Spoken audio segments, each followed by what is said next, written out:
यार हाजी रन क्यों नहीं पता हाजी तेन ना दसेंदा पिया हुण सर्च कर खां कमाल करे ना यार मैं तेन दसेंदा पिया कि मिर्जा कादियानी जेड़ा आ जिस नबुवत दा दावा कीता आ उस दे 313 सहाबी उस बनाया है। पहला सहाबी ओदा नूरदीन भेरविया हकीम नूरदीन, दूजा सहाबी ओदा अपना पुत्र बशीर आ बशीर अहमद, उस तो अगा 15वें नंबर दे उत्ते उसदा जेड़ा सहाबी आ मुंशी गौर अली जलिंदरी आ। मुंशी गौर अली जलिंदरी दा पुत्र कमिश्नर अहमद हसन आ।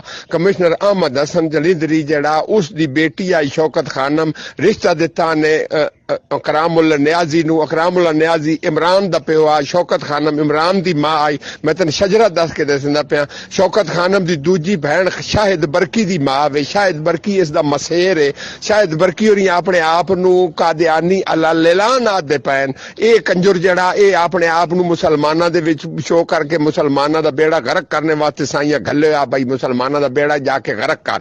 ये होता है कादियानी क्यों वाजिबुल कतलन? इस वास्ते वाजिबुल कतलन के मुसलमाना दे रूप च रहांदे न।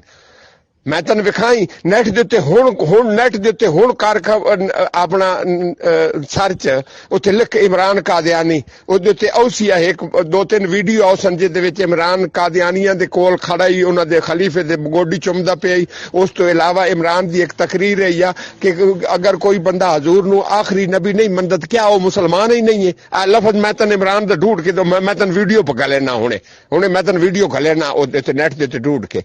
लीडर होना होर चीज है, मुल्क दा बादशाह होने होर चीज है। मैंने को नवाज शरीफ टुकर थोड़ा ही देंदा रहिंदा, मैं आप कमा के खाना, इस कंजरे भी सन को टुकर देना ते दूजे तरीजा किसी नहीं देना।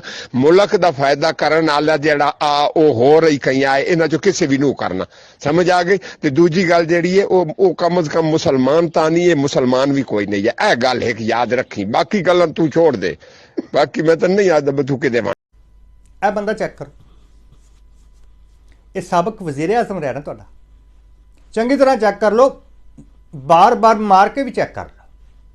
और जिस तरह तुसी बाड़ा मार्केट जाते हो तो उत्थों बंदूक खरीदते हो, और नाल एक पठान देंदे ने कि जी मार के चेक करो। इस वास्ते तुसी भी इन्हूं तसल्ली नाल मार के चेक करो कि बंदा पहचान लिया जी।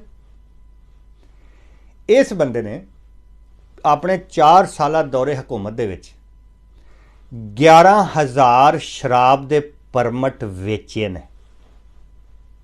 11,000 यानी कि क्यामे पाकिस्तान तो लग के अज तक 11,000 परमट जिहड़े ने वो इशू नहीं हो सके शराब दे पाकिस्तान दे विच।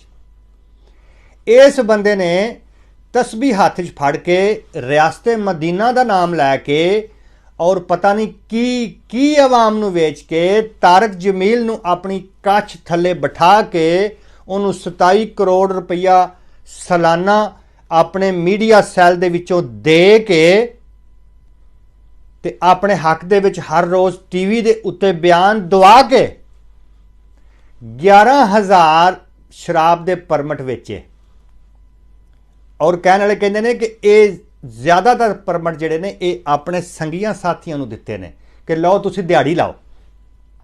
ज़ाहिर गल है अगर किसी को शराब का परमट आता है तो 2-4 करोड़ का तो उन्हें वेचे ही होना ना, या खुद, क्योंकि जिस तरह के ये ने तरीके इंसाफ वाले साडे मिठे ये तो इन्होंने तो खुद काम शुरू कर दिता होना ना। जिवें हुण शहरयार अफरीदी है, वह भाई या अपना भतीजा यासर अफरीदी है, वो पूरी रावलपिंडी नूं और पूरी रावलपिंडी डिवीजन नूं चिट्टा सप्लाई करते हैं। सारिਆਂ ਨੂੰ पता 2 वारी वो फड़िया भी गया सी ਇਹਦੀ हुकूमत ਦੇ ਵਿੱਚ लेकिन छड़ दिता सी मुकदमा तो हजे भी है ना।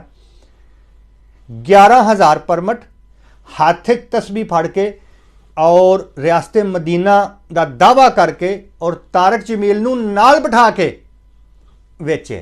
हुण मैनूं नहीं पता कि तारक जमील नूं किन्ना विचों हिस्सा मिलिया, मैं उहदे ते इल्ज़ाम नहीं ला सकदा। वो अजकल छुपे आ किसी कमाद विच, जिथे भी आवे बाहर आके ते इहदे बारे एक बयान दे दिओ तारक जमील साहब कि 11,000 शराब दे परमट क्यों वेचे। बहुत शुक्रिया। तो ये मैं आपको कह दूं कि हमारी मार्च में कोई किसी किस्म का तशद्दुद नहीं होगा, बल्कि बड़ा लोग एंजॉय करेंगे इसको। मैं ये भी आपको कह दूं, फैमिलीज आएंगी इसमें, यानी लोग हर किस्म की पार्टिसिपेशन शहरियों की होगी और लोग एंजॉय करेंगे।